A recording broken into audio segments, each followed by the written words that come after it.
Hi, this is All Star News, and this is Weston Sundberg reporting on Cuban American immigration.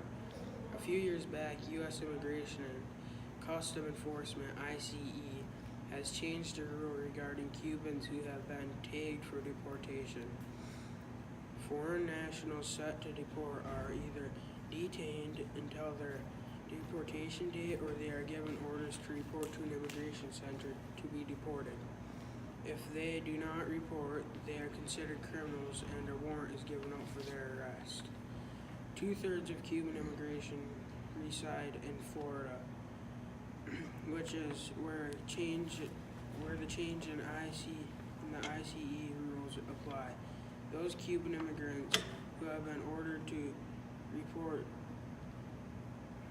to deportation rather than deporting to an immigrant center in downtown Miami, as was previously the case, as now required in travel to the next country in Myanmar to an immigration office there.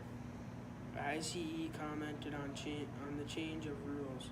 Using the Miami office was reserved for those who have been detained, while Myanmar office is now for Cuban immigrants who have been ordered to report for deportation. This is Levi Meyer reporting on the Cuban Missile Crisis.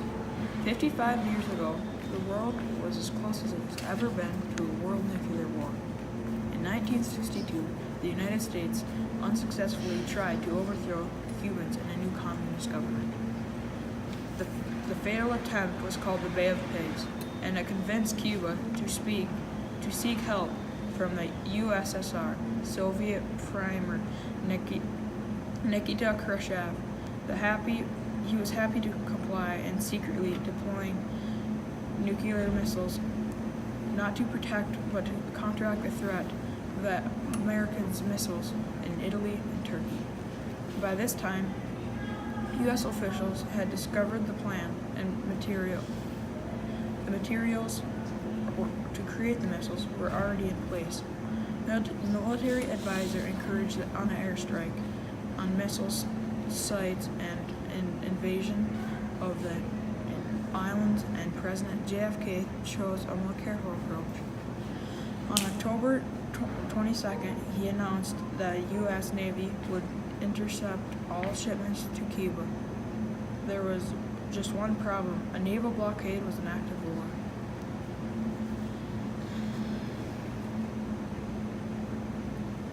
Them were the most intense 6 days of the Cold War, while the U.S. demanded the removal of missiles, but the USSR insisted they were only defensive, and the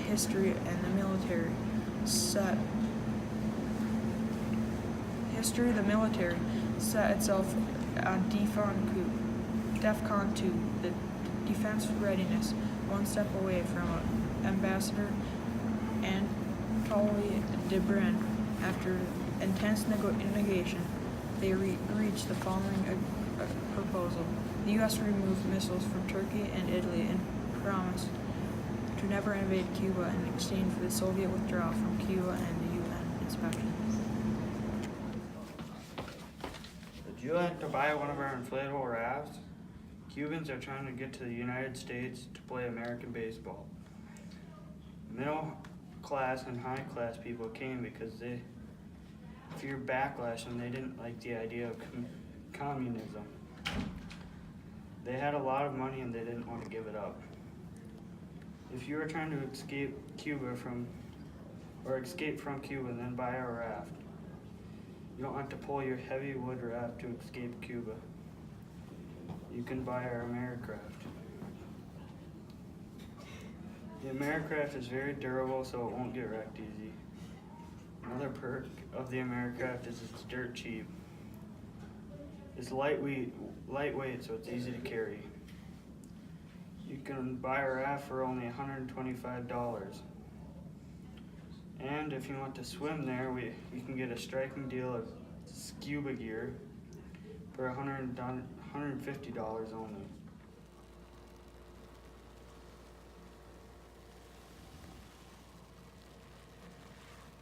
Yeah. Hi, this is Weston reporting on the Cuban National Circus. The National Circus of Cuba, referred to as Sir Cuba, sits in a large red and white tent, big top tent straddling a white sand beach just west of Havana. Every year, performers from around the world come for the chance to perform it in its yearly festival, where a large number of circus producers and directors attend to judge the crop of new talent from both outside Cuba as well as from Sir Cuba's prestigious four-year circus college. The specialists at Cuban Cultural Travel have been organizing cultural excursion into Cuba since 2000. I am Brjen Jones reporting on the second biggest UFC match of 2017.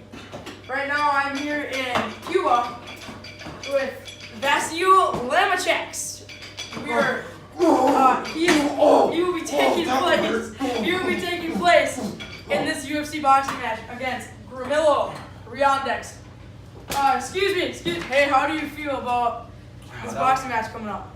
No? I'm going to destroy you. All right. Now, take a peek at his combinations here. I call this one the 1-2 Mayweather.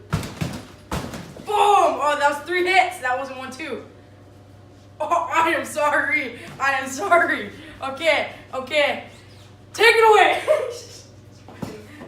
This should be a close matchup because both of these UFC fighters have won 2 Olympic gold medals. This fight will be taking place in New York City at the Sports Garden. I'm Wilson reporting on Hurricane Irma from All Star News. As you can see around me, it's very windy and wet out. The winds are at a high of 120 miles per hour. The waves are at a good 30 feet. Throughout the past day, 11 million people have been evacuated from their homes. This Category 5 hurricane has hurt hundreds of people so far. 25 counted dead. See, it's very flooded out here, so come over here with me and we'll go for a little rip ski down the hill on all this water. It's very wet out here, so we're just gonna go for a little kayak.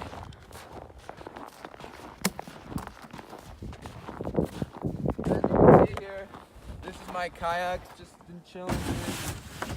We're gonna go down the hill now.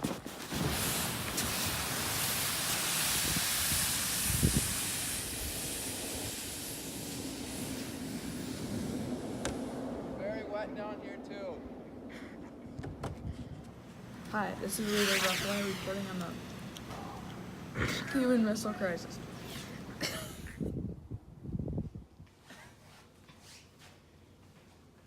I'm Brjen Jones coming at you from All Star News once again on this UFC match tonight.